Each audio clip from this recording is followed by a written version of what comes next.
तुम्ही म्हणाल समजा तसं होईल बघा. तुमच्या गावची सुपारी घेतली म्हणून समजा. बोर्डावर चंद्री नाचलीच पाहिजे. आता हाय का? अहो नाचेल की. हा. तुम्ही निवांत राहा.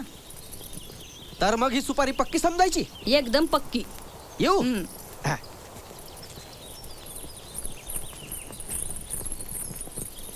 आके काय ग? मला बोर्डावर नाचायचं आहे. अशी काय बघते वाघ बघितल्या वाणी? अगं अगं तुला नाचायची काय गरज आहे पर? का पोटूशी बायका आपल्या फडत कधी नाचला नाही भाई? तसं नाही ग, पर चंद्री हाय ना व. तिलाच तर दावून द्यायचंय मला. या फडात मला लाचारासारखं नाही राहायचं आता. तिला आता दाखवून द्यायचंय. बरखाच्या पायातले चाळ जेव्हा वाजत्यात तेव्हा पैशाचा पाऊस कसा पडतो ते. अगं पर आके म्या नाचणार म्हणजे नाचणार. हे अक्का, अगं बरोबर बोलते ना ती. हा? ये बघ बारका, म्या तुझ्या पाठीशी. तू काय बी काळजी करू नको. हा? फक्त आज नको, परवा म्या सगळी जय्यत तयारी करून ठेवतो. हा?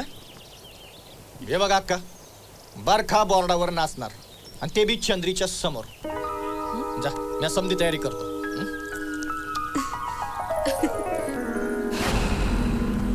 अरे मूड द्या. हा अगं. याड बीड लागलं बाहेर तुला. नको ते खुलतीच्या डोक्यात घालतोय ते. अगं अख्खे बरोबरच बोललो ना मी. हे बघा अक्का, पायक्या बिगर कला फुलत नाही आणि रुजत बी नाही. अगं नुसती कला असून काय उपयोगी? पायका पाहिजे, पायका. आणि जर का पायका कमवायचा असेल ना, तर लोकांनी बी काहीतरी नवीन, काहीतरी वेगळं दाखवायला पाहिजे. अगं जरा विचार कर, चंद्रान बारखाचा जंगी लावण्यांचा सामना ठेवल्यावर पैशाचा नुसता पाऊस पडल. पाऊस आहेस कुठं? आणि बारखाला काय बी होणार नाही ग, मी आहे ना. हे बघ आता तू फक्त खोऱ्यानं पैसा वाढायचा, बाकी मागचं सगळं मी हँडल करतो.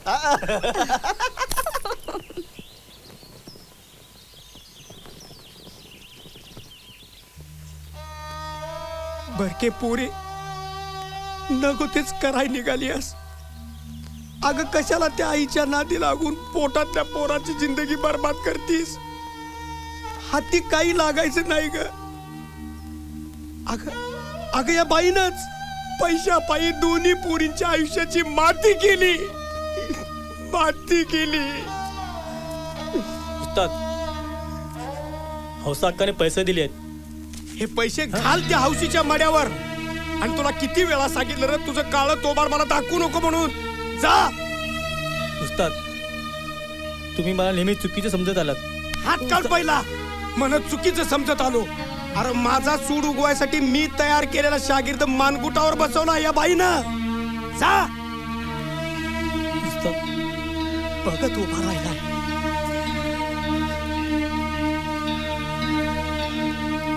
महादेव दादा,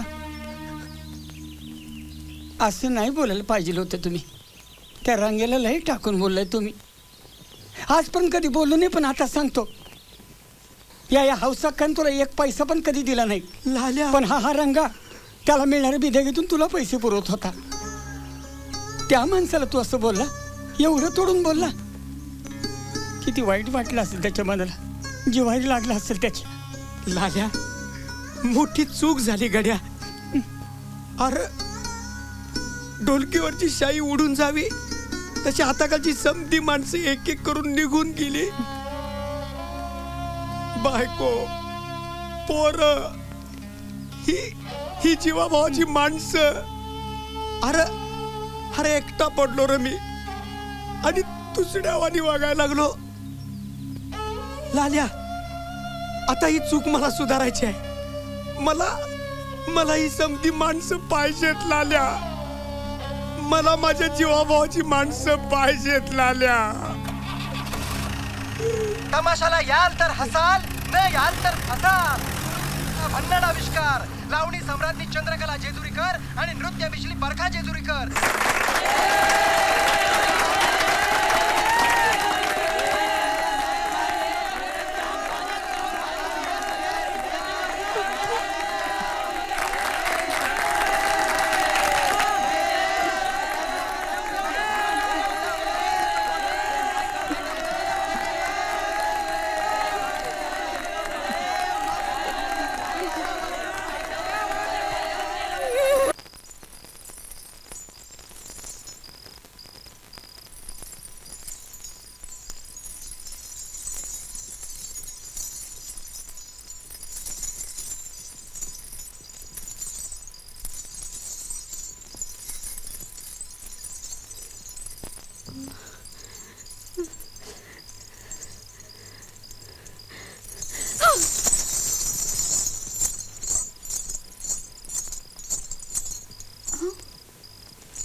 ताई कशापायी आपला रागे घुंगरांवर काढतेस?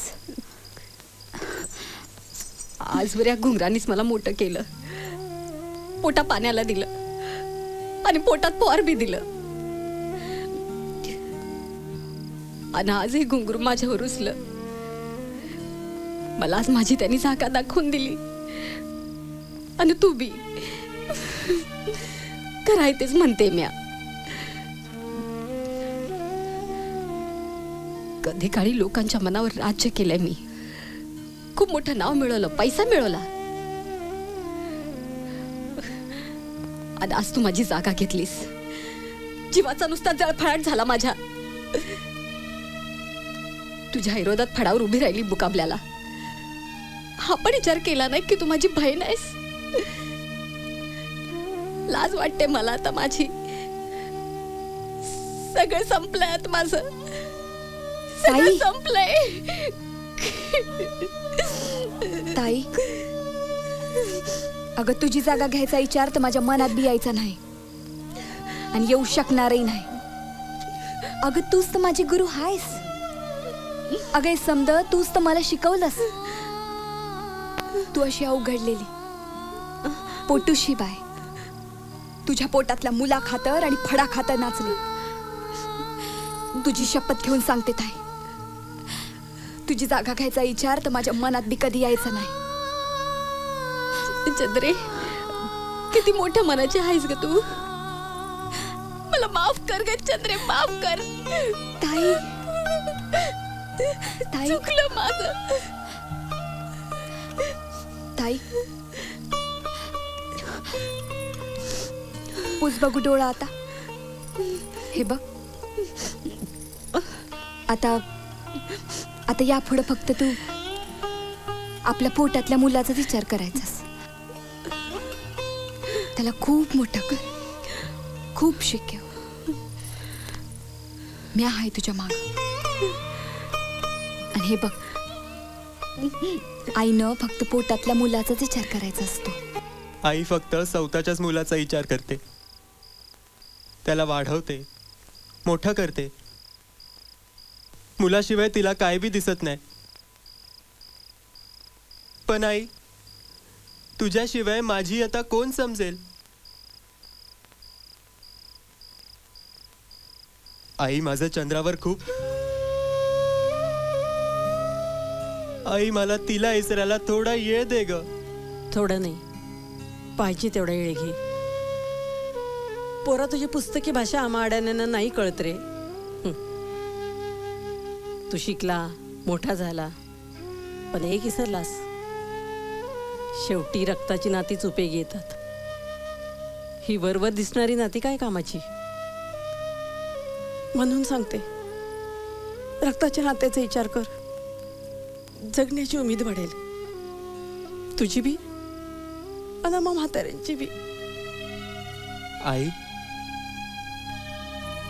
पोरा, येणारा हर दिस जगाया नवी दिशा घेऊन येतो, हो ना?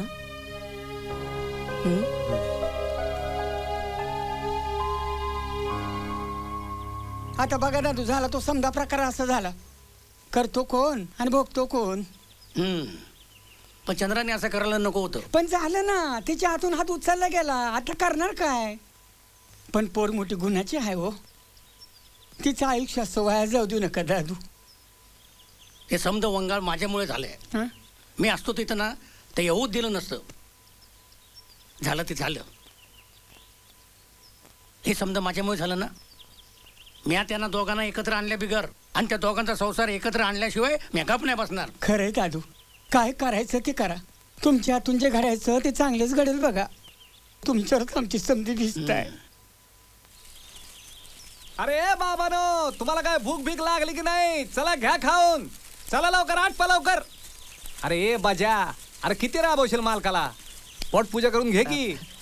तसं नाही दादा, ते आपलं ते आपलं दौलती, आईनं भाकरी पाठवली बघ. काय रे बाबा, तुझं काम झालं ना?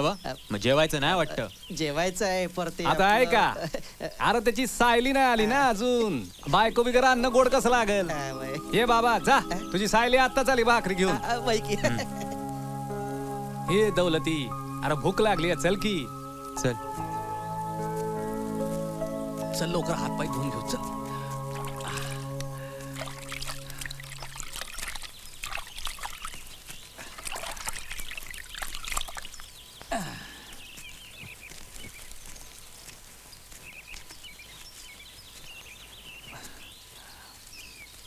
हे घे पुसात.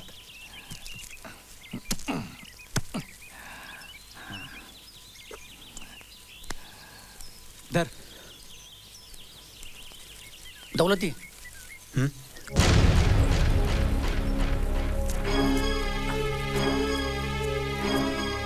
दादू का आलात तुम्ही इथं? अजून काय वाईट करायचं शिल्लक हाय वाटतं. दौलती माझं ऐकून अहो घे. तुमचंच ऐकलं आणि आयुष्याचं वाटोळ करून बसलो बघा. नको त्या बाईच्या नादा लावून तुम्ही जे गायब झालात ते आत्ता आलात. काय मिळालं हो तुम्हाला माझं वाईट करून? अरे दौलती माझं ऐक जरा. हो दादू, कशाला त्याचा डोस का तापवतायसा? मी मान्य करतो चंद्राची चूक झाली, पण त्याहीपेक्षा तुझ्यावर असलेलं प्रेम तिचं खूप मोठं आहे. दादू काय झालं याची तुम्हाला कल्पना नाही. तुम्ही सगळे खोटे आहात, फसवे आहात. माझ्या हातून तुमचं काही बरं वाईट होण्याआधी निघा इकडनं. दादू मेहरबानी करा आता. जातो मी आता. थांबण्यात काही अर्थ नाही, कारण तुमच्या डोळ्यात रागाची झापड आहे.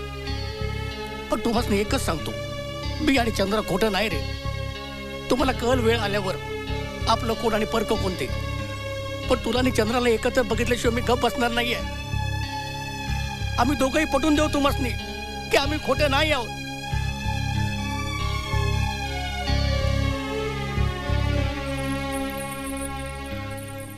दौलती, तुम्ही दिलेल्या मांगल्याची शपथ घेऊन सांगते, अहो मी खोटी नाही. माझं प्रेम खोटं नाही. अहो कसं सांगू मी तुम्हाला, मी तुमच्यावर लय प्रेम करते. मला तुमची किती आठवण येते.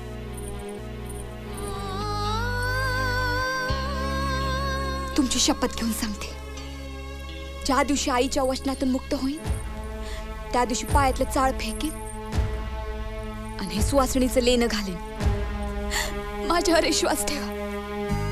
मी तुमच्यावर लय प्रेम करते. मी तुमच्याशिवाय नाही जगू शकत आहे. तो तरी कसा जगू शकेल तुझ्याशिवाय? दादू, पोरी, हे पोरी, दादू, अगं कशा पाय रडते जेड्यावानी? हे बघ, जशी तू इकडे झुरत बसली आहेस ना, तसा तो पण तिकडे झुरत बसलाय. दादू म्हणजे आता त्याला भेटून आलो. जाम खडसावलाय त्याला. पण माझा अनुभव सांगतो बघ, तो नक्की येईल ना तुला घेऊन जाईल बघ. दादू, दादू खरंच सांगताय? 100% खरं. अगं त्याच्या डोळ्यात तुझ्याबद्दल मला प्रेम दिसलंय. तू उगाच त्याच्यावर हात उचललास. लय जिवारी लागलं त्याच्या. लय दुखी आहे तू. खरंच दादू, चुकले मी. आता एकदा तुम्ही भेटलात ना, समज मिटल. आणि एकदा तुम्ही संसाराला लागलात की म्या सुटलो. माझं ऐक पोरी, हे समज सोड. सोड. आणि कुठं जा? त्या दौलतीकडं? अरे कशा पायी भूलतपा देतोस त्या पोरीला? हा, एकदा गेलेले पुन्हा नाही येतं वैर. अक्के, अगं पोरी, अगं बरखाची गत पाहिलीच ना? पुरुषाची जात ही अशीच वाईट. आणि काय र, एकदा माझ्या पोरीचं वाटोळ करायचं ते केलं.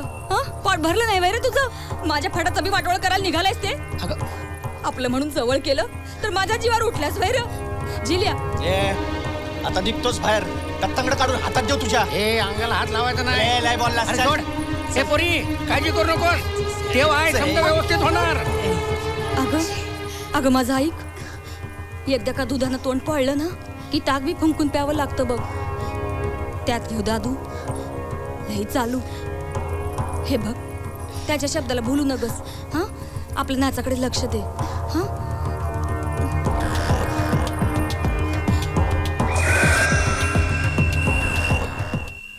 मग काय, पोराला तुम्ही सांगणार आहे का मी सांगू?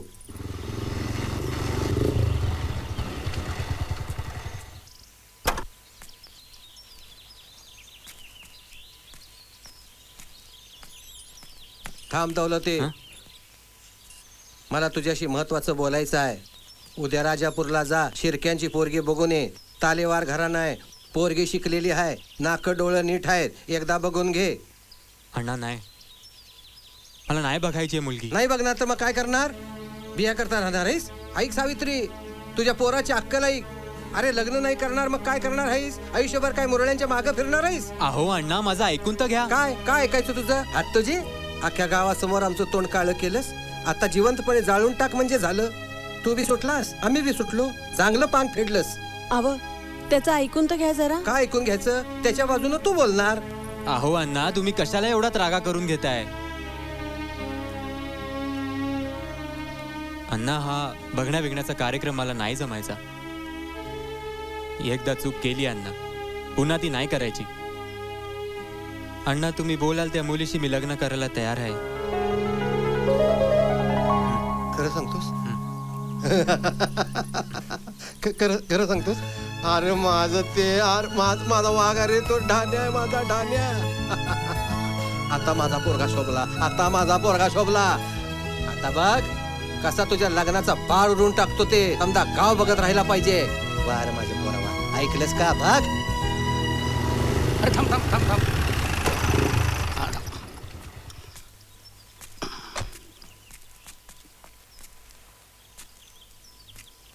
दौलती, या काल तुम्ही एक निरोप घेऊन आला होतात ना व? आता माझा बी एक निरोप चंद्रेला कळवा. तिला म्हणावं कोणाचं कोणा वाचून राहत नाही. एक तमाशात नाचणाऱ्या बाईला काय येणार संसार थाटता. लग्न ठरलंय म्हणावं. मुलगी का चांगल्या तालेवार घराण्यातली हाय, दिसायला सुंदर आणि चांगल्या चालीची हाय.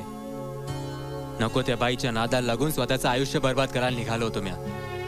कोण खरं कोण खोटं अशा लई बाजू घेऊन तुम्ही बोललात ना व? मग हा निरोप तुम्ही चंद्रेला कळवाच. नाही तुझं रागवणं मी समजू शकतो दौलती. मी तुला लहानपणापासून अंगा खांद्यावर खेळवलंय. तुझ्यापेक्षा मीच तुला जास्त ओळखतो. मी सांगतो तू चंद्रावर अजून तितकंच प्रेम करतोस. कारण तुझे ओठ वेगळं बोलतायत आणि डोळे वेगळं सांगतायत.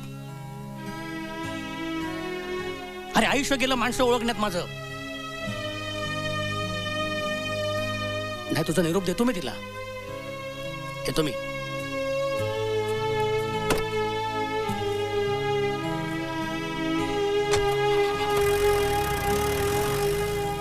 चंद्रा चंद्रा, पोरी घात झाला. अरे असं काय झालं? पोरी दौलतीरावांचं लगीन ठरलं. असं नाही व्हायला पाहिजे होतं. अगं तुझ्या संगीत लगीन झालं होतं, पण दादूने मला निरोप धाडायला पाठवलं म्हणून मी इथे आलतो. आता